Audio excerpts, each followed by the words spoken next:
You have to love. تمہیں محبت کرنا ہی پڑے گا. وہ ہیں کون؟ جن کی محبت ہم پر واجب.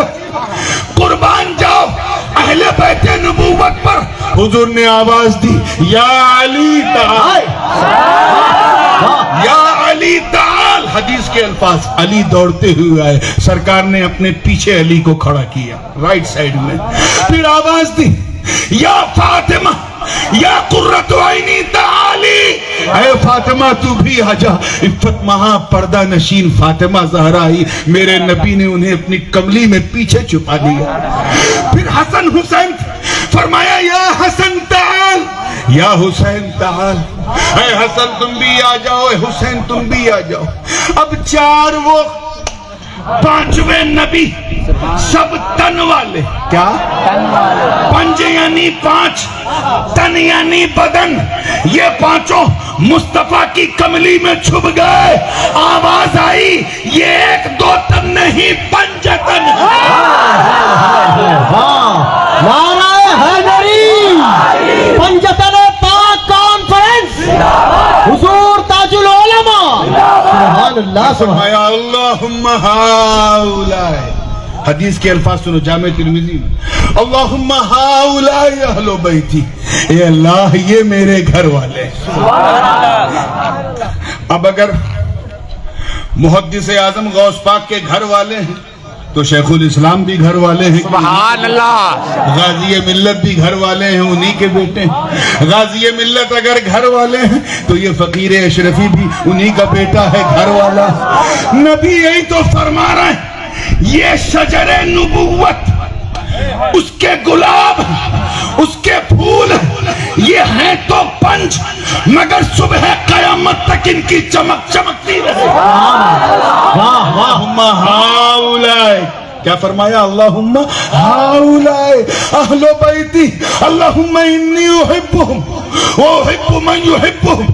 اے اللہ میں ان سے محبت کرتا ہوں اور ان سے بھی کروں گا جو ان سے محبت کرے. سبحان اللہ.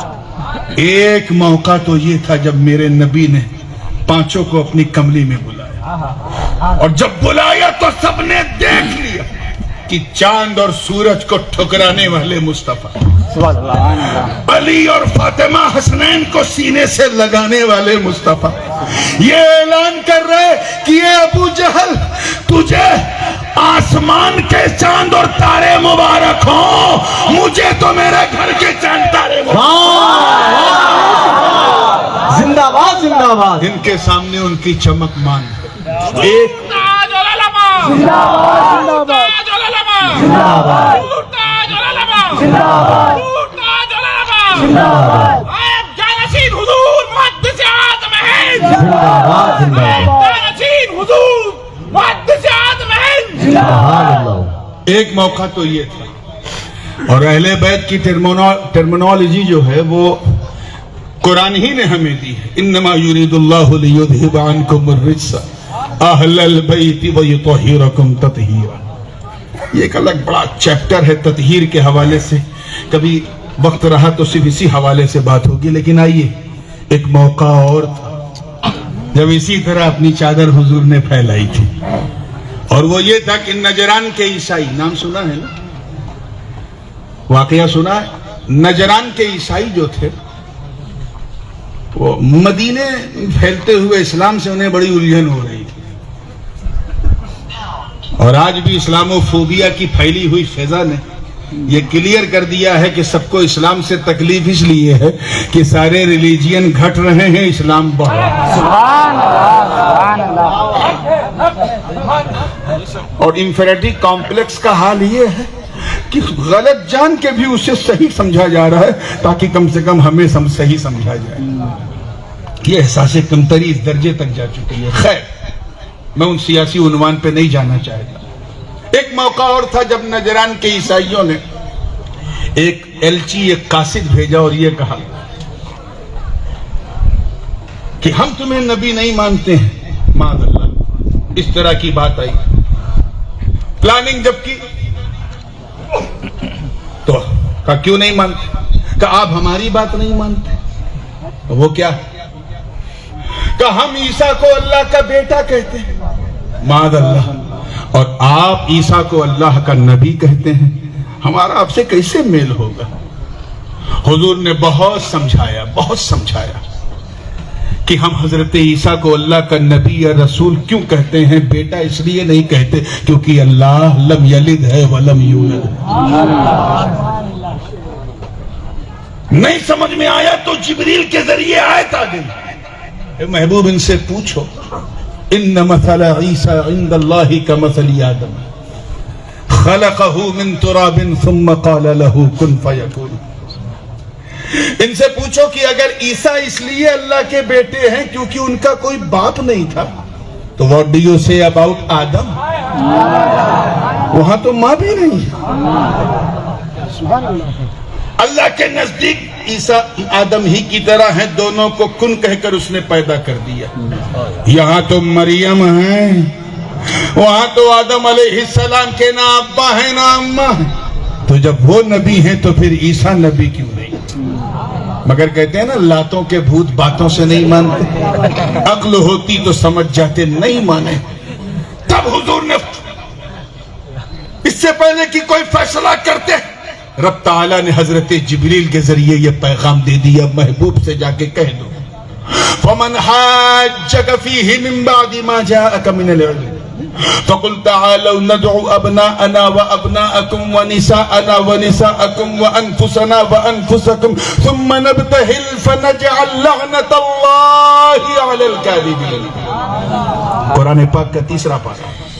اے محبوب، آپ نے جو ان سے بحث کی، اللہ پاک فرما رہا آپ نے جو ان سے بحث کی اس دلیل کی روشنی میں جو اللہ نے آپ کو بتائی، اگر یہ نہیں مانتے ہیں تو ان سے بحث مت کیجیے بلکہ ان سے مباہلہ کیجیے، اور ان سے کہیے کہ تم اپنے بچوں کو لے کے آؤ، ہم اپنے بچوں کو لے کے آتے ہیں۔ ان سے کہیے تم اپنی عورتوں کو لے کے آؤ، ہم اپنی عورتوں کو لے کے آتے ہیں۔ محبوب ان سے کہیے کہ تم اپنے مردوں اور اپنی جانوں کو لے کے آؤ، ہم اپنی جانوں کو لے کے آتے ہیں، اپنے نفسوں کو لے کے آتے ہیں۔ قاصد جیسے ہی پہنچا اس نے پلاننگ شروع کر دی، ان کے اپنے بلیفز کے حساب سے۔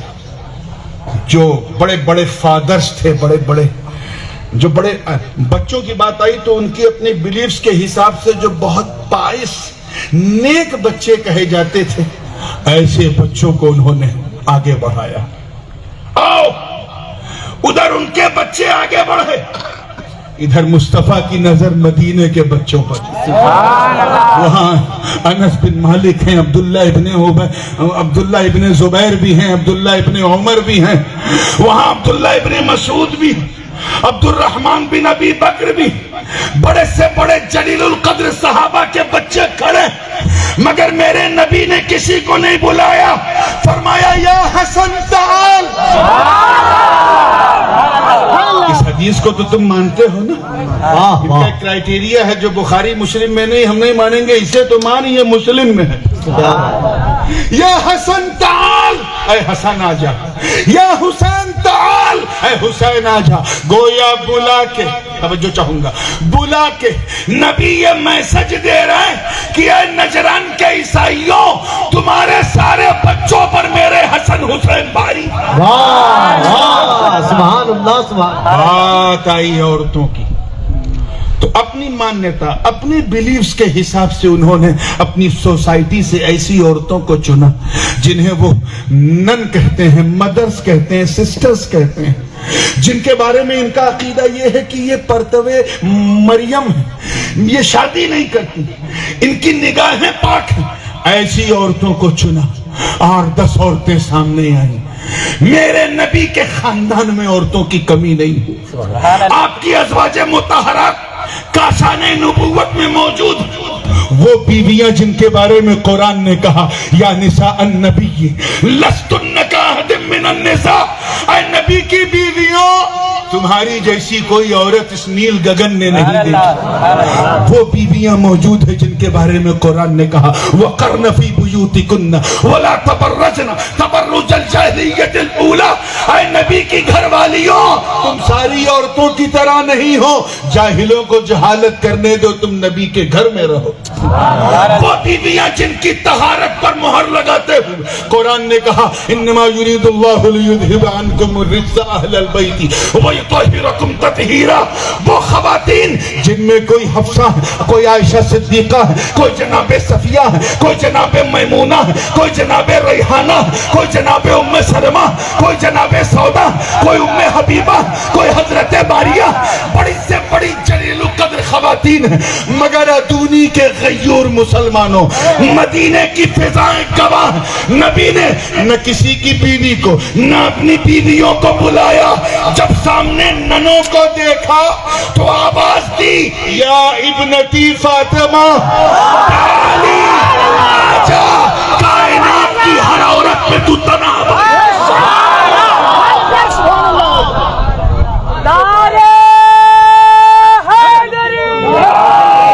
تھوڑا رکھیں اور اس کو بڑھائے نہیں, تھوڑا ہی رکھیں, بڑھائے نہیں اس کو. کائنات کی ساری عورتوں پہ تنہا فاطمہ بھاری. بات آئی اب جانوں کی. تم اپنی جانوں کو بلاؤ, انفسنا وانفسکم, تم اپنے نفوس کو بلاؤ, ہم اپنے نفوس کو بلائیں. تم اپنے نفسوں کو بلاؤ, ہم اپنے نفسوں کو بلائیں. تو انہوں نے اپنے بلیفز کے حساب سے جو بڑے بڑے فادرز, ہائی پریسٹ, ریورنڈ, بڑے سے بڑے ان کے جو کوارڈینیٹر ہوتے ہیں, جو چرچوں کے بڑے بڑے پوپ ہوتے ہیں, ان پوپس کو بلایا. نبی کی نگاہ نبوت مدینے کے نوجوانوں پہ پڑی. کوئی صداقت والا, کوئی عدالت والا, کوئی کرامت والا, کوئی شجاعت والا, کوئی بہادری والا, کوئی بدر والا, کوئی احد والا, کوئی خیبر والا, کوئی خندق والا. مگر قربان جاؤ جرأت شان حیدر پہ, قسمت پاک حیدر پہ نبی نے کسی اور کو نہیں, علی کو بلایا. نعرہ حیدری,